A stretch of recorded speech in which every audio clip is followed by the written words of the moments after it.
শেষ অধ্যায় অর্থাৎ ইউনিট -6 ভারতের পররাষ্ট্রনীতি ইন্ডিয়াস ফরেন পলিসি। তোমার পরীক্ষার জন্য এই চ্যাপ্টারটি অত্যন্ত গুরুত্বপূর্ণ। তুমি একদম ঠিক বলেছ, পরীক্ষার এই শেষ সময়ে কোনো তাড়াহুড়ো না করে এই চ্যাপ্টারের মূল গল্প, ঐতিহাসিক চুক্তি, সাল এবং এমসিকিউ অফ এমসিকিউ স্পেশাল খুঁটিনাটি তথ্যগুলো একবারে একজন স্কুলের অভিজ্ঞ স্যারের মতো সহজ ভাষায় তোমাকে বুঝিয়ে দিচ্ছি। খাতা পেন নিয়ে একদম রেডি হয়ে যাও, পুরো সিনেমার মতো গল্পটা একটানে মাথায় সেট করে নাও। অংশ 1, পররাষ্ট্রনীতি কী এবং এর উদ্দেশ্যসমূহ। পর্ব 1, পররাষ্ট্রনীতির অর্থ, মিনিং অফ ফরেন পলিসি। আজকের দিনে কোনো ব্যক্তি যেমন সমাজ ছাড়া বাঁচতে পারে না, তেমনি কোনো রাষ্ট্রও আন্তর্জাতিক সমাজকে বাদ দিয়ে একা বাঁচতে পারে না। প্রতিটি রাষ্ট্র তার নিজের জাতীয় স্বার্থকে, ন্যাশনাল ইন্টারেস্ট রক্ষা করার জন্য বিশ্বের অন্যান্য দেশের সাথে যে সম্পর্ক বা আচরণ সংক্রান্ত নিয়মাবলী গড়ে তোলে তাকেই বলা হয় পররাষ্ট্রনীতি।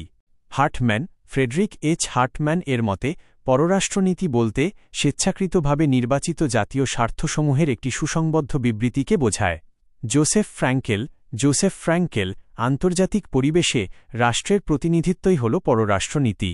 পর্ব 2, ভারতের পররাষ্ট্রনীতির মূল ভিত্তি ও উদ্দেশ্যসমূহ। 1947 সালে ভারত যখন স্বাধীনতা লাভ করে, তখন বিশ্বরাজনীতিতে মার্কিন যুক্তরাষ্ট্র এবং সোভিয়েত ইউনিয়নের মধ্যে তীব্র ঠান্ডা লড়াই, কোল্ড ওয়ার ও দ্বিমেরুকরণ চলছিল। এই চরম উত্তেজনার আবহে ভারতের প্রথম প্রধানমন্ত্রী পণ্ডিত জওহরলাল নেহেরু ভারতের সম্পূর্ণ স্বাধীন ও স্বকীয় একটি পররাষ্ট্রনীতি ঘোষণা করেন, যার মূল স্তম্ভগুলো হল: 1. জোট নিরপেক্ষতা, নন অ্যালাইনমেন্ট। এটি ভারতের পররাষ্ট্রনীতির প্রধানতম স্তম্ভ ও প্রথম উদ্দেশ্য। এর অর্থ হল আমেরিকা বা সোভিয়েত ইউনিয়ন কোনো সামরিক বা শক্তি জোটে যোগ না দিয়ে নিজের স্বাধীন নীতি বজায় রাখা। নেহেরু একে গতিশীল নিরপেক্ষতা, ডাইনামিক নিউট্রালিটি বলতেন। 1956 সালে নেহেরু লোকসভায় স্পষ্ট জানান, আমরা কেবল নিরপেক্ষ বা নেতিবাচক নীতি অনুসরণের পক্ষপাতী নই, আমরা ইতিবাচক নীতি অনুসরণ করতে চাই। 2. পঞ্চশীল নীতি, পাঁচশীল। 1954 খ্রিস্টাব্দে নেহেরু তিব্বত চুক্তির সময় ভারত ও চীনের মধ্যে 5টি শান্তি ও সহযোগিতার নীতি ঘোষণা করেন ইডিওগ্রাফিক পিরিয়ড। এই 5টি নীতি হল: পরস্পরের ভৌগোলিক অখণ্ডতা ও সার্বভৌমত্বের প্রতি শ্রদ্ধা, অনাক্রমণ, অন্য রাষ্ট্রের অভ্যন্তরীণ বিষয়ে হস্তক্ষেপ না করা, সমতা ও পারস্পরিক সাহায্য এবং শান্তিপূর্ণ সহাবস্থান। 3. সাম্রাজ্যবাদ ও উপনিবেশবাদ বিরোধিতা। ভারত সুদীর্ঘকাল ব্রিটিশদের অধীনে থাকায় শোষণের যন্ত্রণা বুঝত। তাই এশিয়া, আফ্রিকা ও লাতিন আমেরিকার যে কোনো মুক্তিকামী মানুষের আন্দোলনকে ভারত সর্বদাই সমর্থন জানিয়েছে, যেমন প্যালেস্টাইনের মুক্তিসংগ্রাম বা সুয়েজ খালের জাতীয়করণকে সমর্থন। 4. বর্ণবাদ বিরোধিতা, অ্যান্টি রেসিজম। ব্রিটিশদের শ্বেতাঙ্গদের বোঝা, হোয়াইট ম্যানস বার্ডেন বা জাতিকুলগত শ্রেষ্ঠত্বের তত্ত্বের বিরুদ্ধে ভারত আন্তর্জাতিক ক্ষেত্রে সবসময় সোচ্চার ছিল। ইডিওগ্রাফিক পিরিয়ড। দক্ষিণ আফ্রিকা ও দক্ষিণ রোডেশিয়ার বর্ণবিদ্বেষমূলক শাসনের অবসানে ভারত গুরুত্বপূর্ণ ভূমিকা নেয়। ইডিওগ্রাফিক পিরিয়ড। 5. বিশ্বশান্তি ও নিরস্ত্রীকরণ, world piece and disarmament. Bharat সবসময় শান্তির পূজারী। ইডিওগ্রাফিক পিরিয়ড। পারমাণবিক অস্ত্রের উৎপাদন ও বিস্তার রোধে ভারত সবসময় নিরস্ত্রীকরণের সপক্ষে সওয়াল করেছে। ইডিওগ্রাফিক পিরিয়ড। 1965 সালে সাধারণ সভায় ভারত পারমাণবিক অস্ত্র ধ্বংসের প্রস্তাব তোলে। ইডিওগ্রাফিক পিরিয়ড। অংশ 2, ভারতের পারমাণবিক নীতি, ইন্ডিয়াজ নিউক্লিয়ার পলিসি। ভারত ঐতিহ্যগতভাবেই পারমাণবিক শক্তিকে যুদ্ধের কাজে ব্যবহারের বিরোধী, কিন্তু নিজের জাতীয় সুরক্ষার জন্য পারমাণবিক শক্তি অর্জন করাকে প্রয়োজনীয় মনে করে। ইডিওগ্রাফিক পিরিয়ড। পর্ব 3, পোখরান-1 বনাম পোখরান-2। ভারত তার ইতিহাসে 2টি বড় পারমাণবিক পরীক্ষা সম্পন্ন করেছে। 1. পোখরান-1 স্মাইলিং বুদ্ধা।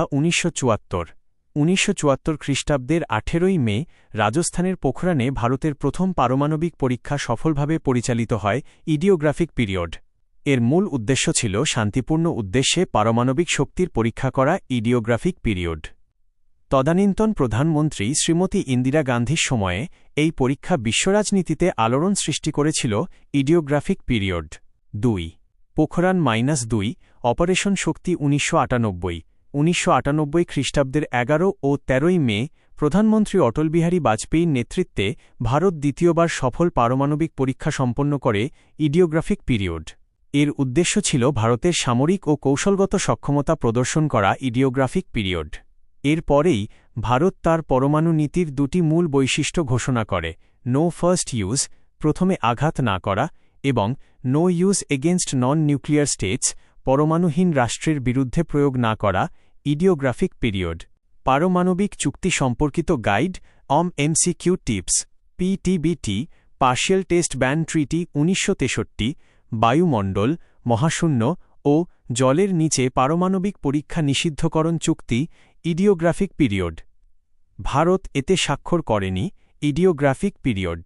এনপিটি, নন প্রলিফারেশন ট্রিটি ১৯৬৮, পারমাণবিক অস্ত্রের বিস্তার রোধ চুক্তি, ইডিওগ্রাফিক পিরিয়ড। ভারত একে বৈষম্যমূলক মনে করায় স্বাক্ষর করেনি। Ideographic period. CTBT, comprehensive nuclear test ban treaty ১৯৯৬, সব ধরনের পারমাণবিক বিস্ফোরণ পরীক্ষা নিষিদ্ধকরণ চুক্তি, ইডিওগ্রাফিক পিরিয়ড। ভারত এতেও স্বাক্ষর করেনি। Ideographic period. অংশ ৩, ভারত ও তার প্রতিবেশী রাষ্ট্রসমূহ। ভারতের পররাষ্ট্রনীতির একটি বড় লক্ষ্য হল প্রতিবেশী রাষ্ট্রগুলির সাথে সুসম্পর্ক বজায় রাখা, যার জন্য প্রধানমন্ত্রী নরেন্দ্র মোদী প্রতিবেশী প্রথম, নেবরহুড ফার্স্ট নীতি চালু করেন। ইডিওগ্রাফিক পিরিয়ড। পর্ব ৪, ভারত ও পাকিস্তান সম্পর্ক, চিরবৈরিতা ও যুদ্ধ। ১৯৪৭ সালে স্বাধীনতার পর থেকেই ভারত ও পাকিস্তান পরস্পরের স্থায়ী শত্রুতে পরিণত হয়। ইডিওগ্রাফিক পিরিয়ড। এদের মধ্যে ৪ বার বড় যুদ্ধ হয়েছে। ১৯৪৭-৪৮ খ্রিস্টাব্দের যুদ্ধ, কাশ্মীর সমস্যাকে কেন্দ্র করে উপজাতি জঙ্গিদের আক্রমণের জবাবে এই যুদ্ধ হয়। ইডিওগ্রাফিক পিরিয়ড। ১৯৬৫ খ্রিস্টাব্দের যুদ্ধ, পাক সেনাবাহিনী কাশ্মীর আক্রমণ করলে অপারেশন গ্র্যান্ড স্ল্যাম যুদ্ধ বাঁধে। ইডিওগ্রাফিক পিরিয়ড। এটি থামাতে ১৯৬৬ সালে তাশখন্দ চুক্তি স্বাক্ষরিত হয়। ইডিওগ্রাফিক পিরিয়ড। ১৯৭১ খ্রিস্টাব্দের যুদ্ধ, বাংলাদেশের মুক্তিযুদ্ধকে কেন্দ্র করে এই যুদ্ধ হয়, যাতে পাকিস্তানি বাহিনী শোচনীয়ভাবে পরাজিত হয়ে ৯৩,০০০ সৈন্যসহ আত্মসমর্পণ করে। ইডিওগ্রাফিক পিরিয়ড। এরপর ১৯৭২ সালে ইন্দিরা গান্ধী ও জুলফিকার আলী ভুট্টোর মধ্যে বিখ্যাত সিমলা চুক্তি স্বাক্ষরিত হয়। ইডিওগ্রাফিক পিরিয়ড। ১৯৯৯ খ্রিস্টাব্দের কার্গিল যুদ্ধ, অপারেশন বিজয়, কার্গিলের দ্রাস এলাকায় পাকিস্তানি অনুপ্রবেশকারীদের হটাতে এই যুদ্ধ লড়া হয়, যাতে ভারতের জয় হয়। ইডিওগ্রাফিক পিরিয়ড। সাম্প্রতিক বড় সংঘাত ২০১৯ সালের পুলওয়ামা হামলা ও ২০১৬ সালের উরি হামলার জবাবে ভারত যথাক্রমে বালাকোট এয়ার স্ট্রাইক ও সার্জিক্যাল স্ট্রাইক চালায়। ইডিওগ্রাফিক পিরিয়ড। সহযোগিতা ১৯৬০ সালে দুই দেশের মধ্যে সিন্ধু নদের জলবণ্টন চুক্তি স্বাক্ষরিত হয়েছিল। ইডিওগ্রাফিক পিরিয়ড। পর্ব ৫, ভারত ও চীন সম্পর্ক, সংঘাত ও সীমান্ত বিরোধ। ১৯৪৯ সালে মাও জে দং এর নেতৃত্বে গণপ্রজাতন্ত্রী চীনের আত্মপ্রকাশ ঘটে। ইডিওগ্রাফিক পিরিয়ড। শুরুতে হিন্দি চীনি ভাই ভাই স্লোগান থাকলেও দ্রুত সম্পর্ক খারাপ হয়। বিবাদের কারণসমূহ: ১. তিব্বত সমস্যা। ১৯৫৯, চীন তিব্বত দখল করলে তিব্বতের ধর্মগুরু দলাই লামা ভারতে রাজনৈতিক আশ্রয় নেন, যা চীন পছন্দ করেনি। Ideographic period. ২. সীমান্ত বিরোধ ও ১৯৬২ যুদ্ধ। ১৯১৪ সালের সিমলা চুক্তি অনুযায়ী তৈরি ম্যাকমোহন লাইন, একম্যাহান লাইনকে চীন বেআইনি বলে দাবি করে। ইডিওগ্রাফিক পিরিয়ড। এই সীমান্ত বিরোধের জেরে ১৯৬২ খ্রিস্টাব্দে চীন ভারতকে আক্রমণ করে। ইডিওগ্রাফিক পিরিয়ড। সহযোগিতা ১৯৮৮ সালে রাজীব গান্ধীর চীন সফরের পর যৌথ কর্মগোষ্ঠী জয়েন্ট ওয়ার্কিং গ্রুপ গঠিত হয়। ইডিওগ্রাফিক পিরিয়ড। ২০১৩ সালে দুই দেশের মধ্যে সীমান্ত সুরক্ষা সহযোগিতা চুক্তি স্বাক্ষরিত হয়। ইডিওগ্রাফিক পিরিয়ড। পর্ব ৬, ভারত ও বাংলাদেশ সম্পর্ক। ১৯৭১ সালে বাংলাদেশের স্বাধীন রাষ্ট্র হিসাবে আত্মপ্রকাশের ক্ষেত্রে ভারতের ভূমিকা ছিল অনবদ্য। ইডিওগ্রাফিক পিরিয়ড। বিবাদের ক্ষেত্রসমূহ: ফারাক্কা বাঁধের জলবণ্টন সমস্যা, তিস্তা নদীর জলবণ্টন সংক্রান্ত বিরোধ এবং ছিটমহল বা ৩ বিঘা করিডোর সম্পর্কিত সমস্যা। ইডিওগ্রাফিক পিরিয়ড। সহযোগিতা ১৯৭২ সালে দুই দেশের মধ্যে ২৫ বছরের জন্য মৈত্রী ও শান্তি চুক্তি স্বাক্ষরিত হয়। ইডিওগ্রাফিক পিরিয়ড। ২০১৫ খ্রিস্টাব্দে ঐতিহাসিক ১০০তম সংবিধান সংশোধন বিল পাশের মাধ্যমে দুই দেশের মধ্যে ছিটমহল বিনিময় এনক্লেভস এক্সচেঞ্জ সমস্যার স্থায়ী সমাধান করা হয় ইডিওগ্রাফিক পিরিয়ড। পর্ব ৭ ভারত ও শ্রীলঙ্কা সম্পর্ক। বিবাদের কারণ শ্রীলঙ্কায় বসবাসকারী তামিল জনগোষ্ঠীর জাতিগত সমস্যা ইডিওগ্রাফিক পিরিয়ড। তামিলদের অধিকারের জন্য গড়ে ওঠা জঙ্গি সংগঠন এলটিটি-ইরও দমনে ১৯৮৭ সালে রাজীব জয়বর্ধনের চুক্তি অনুযায়ী ভারত সেখানে ভারতীয় শান্তিবাহিনী আইপিকেএফ পাঠায়, যা ব্যর্থ হয় এবং পরবর্তীতে ১৯৯১ সালে এক আত্মঘাতী হামলায় রাজীব গান্ধী নিহত হন ইডিওগ্রাফিক পিরিয়ড। এছাড়া কচ্ছতীভু দ্বীপ নিয়ে দুই দেশের মধ্যে বিবাদ ছিল, যা ১৯৭৪ ও ১৯৭৬ সালের চুক্তিতে সমাধান করা হয় ইডিওগ্রাফিক পিরিয়ড। সহযোগিতা ১৯৯৮ সালে দুই দেশের মধ্যে ঐতিহাসিক মুক্তবাণিজ্য চুক্তি আইএসএফটিএ স্বাক্ষরিত হয় ইডিওগ্রাফিক পিরিয়ড। পর্ব ৮ ভারত ও নেপাল এবং ভুটান সম্পর্ক। নেপাল ১৯৫০ সালের শান্তি ও বন্ধুত্বপূর্ণ চুক্তি দুই দেশের সম্পর্কের মূল ভিত্তি ইডিওগ্রাফিক পিরিয়ড। তবে সাম্প্রতিককালে নেপাল তাদের নতুন মানচিত্রে ভারতের উত্তরাখণ্ডের লিপুলেখ, কালাপানি ও লিম্পিয়াধুরাকে নিজেদের অংশ দাবি করায় সম্পর্কে কিছুটা তিক্ততা এসেছে ইডিওগ্রাফিক পিরিয়ড। ভুটান ১৯৪৯ সালের ভারত-ভুটান মৈত্রী চুক্তি অনুযায়ী ভারত ভুটানের অভ্যন্তরীণ বিষয়ে হস্তক্ষেপ না করার এবং প্রতিরক্ষায় সাহায্য করার প্রতিশ্রুতি দেয় ইডিওগ্রাফিক পিরিয়ড। ভারত ভুটানের চুখা জলবিদ্যুৎ প্রকল্পে বড় আর্থিক সাহায্য করেছে ইডিওগ্রাফিক পিরিয়ড। অংশ ৪ মহাশক্তিদের সঙ্গে ভারতের সম্পর্ক ঠান্ডা যুদ্ধোত্তর কাল। পর্ব ৯ ভারত ও মার্কিন যুক্তরাষ্ট্র ইউএসএ সম্পর্ক। ঠান্ডা যুদ্ধের সময়ে ভারতের জোটনিরপেক্ষ নীতি এবং পাকিস্তানের সাথে আমেরিকার সামরিক বন্ধুত্বের কারণে সম্পর্কে টানাপোড়েন ছিল ইডিওগ্রাফিক পিরিয়ড। কিন্তু একবিংশ শতাব্দীতে এসে সম্পর্কে এক ঐতিহাসিক পরিবর্তন ঘটে। আসামরিক পরমাণু চুক্তি ১-২৩ চুক্তি ২-০০৭-২-০০৮ এটি ভারত মার্কিন সম্পর্কের ক্ষেত্রে একটি মাইলফলক ইডিওগ্রাফিক পিরিয়ড। এই চুক্তির মাধ্যমে মার্কিন কংগ্রেস ভারতকে আসামরিক পরমাণু প্রযুক্তির ব্যবহারের ক্ষেত্রে বিশেষ ছাড় দেয় ইডিওগ্রাফিক পিরিয়ড।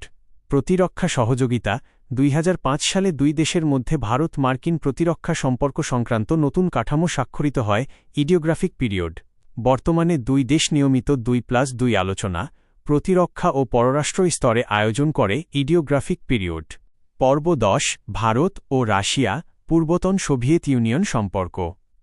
রাশিয়া সবসময়ই ভারতের এক পরম ও পরীক্ষিত বন্ধু ইডিওগ্রাফিক পিরিয়ড। ১৯৭১ সালের বাংলাদেশের যুদ্ধের ঠিক আগে দুই দেশের মধ্যে ভারত সোভিয়েত শান্তি, মৈত্রী ও সহযোগিতা চুক্তি স্বাক্ষরিত হয়েছিল, যা ভারতকে আন্তর্জাতিক ক্ষেত্রে বড় সুরক্ষা দিয়েছিল ইডিওগ্রাফিক পিরিয়ড। প্রতিরক্ষা ও মহাকাশ ভারত রাশিয়ার থেকে প্রচুর সামরিক সরঞ্জাম কেনে এবং দুই দেশ যৌথভাবে ব্রাহ্মস ক্রুজ ক্ষেপণাস্ত্র ও পঞ্চম প্রজন্মের যুদ্ধবিমান তৈরির কাজ করছে ইডিওগ্রাফিক পিরিয়ড। ভারতের প্রথম উপগ্রহ আর্যভট্ট ১৯৭৫ সোভিয়েতের সাহায্যেই মহাকাশে উৎক্ষেপণ করা হয়েছিল ইডিওগ্রাফিক পিরিয়ড। বর্তমানে ভারত রাশিয়ার থেকে অত্যাধুনিক এস-৪০০ ক্ষেপণাস্ত্র প্রতিরক্ষা ব্যবস্থা ক্রয় করেছে ইডিওগ্রাফিক পিরিয়ড। অংশ ৫ আঞ্চলিক সহযোগিতা সংস্থা সার্ক SAARC। উৎপত্তি দক্ষিণ এশিয়ার ৭টি দেশ ভারত, পাকিস্তান, বাংলাদেশ, নেপাল, ভুটান, শ্রীলঙ্কা ও মালদ্বীপ মিলে ১৯৮৫ খ্রিস্টাব্দের ৮ই ডিসেম্বর বাংলাদেশের রাজধানী ঢাকায় ঢাকা ঘোষণা মাধ্যমে SAARC south Asian association for regional cooperation গঠন করে ইডিওগ্রাফিক পিরিয়ড। এর মূল রূপকার ছিলেন বাংলাদেশের তৎকালীন রাষ্ট্রপতি জিয়াউর রহমান এবং ভারতের পক্ষে রাজীব গান্ধী অগ্রণী ভূমিকা নেন ইডিওগ্রাফিক পিরিয়ড। পরবর্তীতে আফগানিস্তান এর ৮ম সদস্য হয়। এই শেষ অধ্যায়ের সুপার এমসিকিউ বুলেটস এগুলো ডাইরেক্ট পরীক্ষায় আসবে। ১. পররাষ্ট্র নীতিকে জাতীয় স্বার্থসমূহের একটি সুসংবদ্ধ বিবৃতি কে বলেছেন? এর থেকে বড় হার্টম্যান ইডিওগ্রাফিক পিরিয়ড। ২. ভারতের পররাষ্ট্রনীতির প্রথম ও প্রধান স্তম্ভ কোনটি? এর থেকে বড় জোটনিরপেক্ষ নীতি ইডিওগ্রাফিক পিরিয়ড। ৩. নেহেরু ও চৌ এন লাইয়ের মধ্যে পঞ্চশীল নীতি কবে স্বাক্ষরিত হয়? এর থেকে বড় ১৯৫৪ খ্রিস্টাব্দে ইডিওগ্রাফিক পিরিয়ড। ৪. ভারতের প্রথম পারমাণবিক পরীক্ষা পোখরান-১ কবে হয়েছিল? এর থেকে বড় 1974 খ্রিস্টাব্দের 18 মে ইডিওগ্রাফিক পিরিয়ড। 5 ভারতের পরমাণু নীতির মূল কথা দুটি কি কি? এর থেকে বড় নো ফার্স্ট ইউজ এবং no use against non nuclear states ideographic period. 6 Pakistan ও ভারতের মধ্যে সিমলা চুক্তি কত সালে স্বাক্ষরিত হয়? এর থেকে বড় 1972 খ্রিস্টাব্দে ইডিওগ্রাফিক পিরিয়ড। 7 ভারত ও চীনের মধ্যে ম্যাকমোহন লাইন সীমান্ত বিরোধের জেরে কবে যুদ্ধ হয়েছিল? এর থেকে বড় 1962 খ্রিস্টাব্দে ইডিওগ্রাফিক পিরিয়ড। 8 ভারত ও বাংলাদেশের ছিটমহল বিনিময় সমস্যা কোন সংশোধনীর মাধ্যমে দূর হয়? এর থেকে বড় 2015 সালের 100তম সংবিধান সংশোধনীর মাধ্যমে ইডিওগ্রাফিক পিরিয়ড। 9 ভারত মার্কিন আসামরিক পরমাণু চুক্তি 123 চুক্তি কবে চূড়ান্তভাবে অনুমোদিত হয়? এর থেকে বড় 2008 খ্রিস্টাব্দের অক্টোবরে ইডিওগ্রাফিক পিরিয়ড। 10 সার্ক SAARC কত সালে এবং কোথায় প্রতিষ্ঠিত হয়? এর থেকে বড় 1985 খ্রিস্টাব্দের 8 ডিসেম্বর বাংলাদেশের ঢাকায় ইডিওগ্রাফিক পিরিয়ড।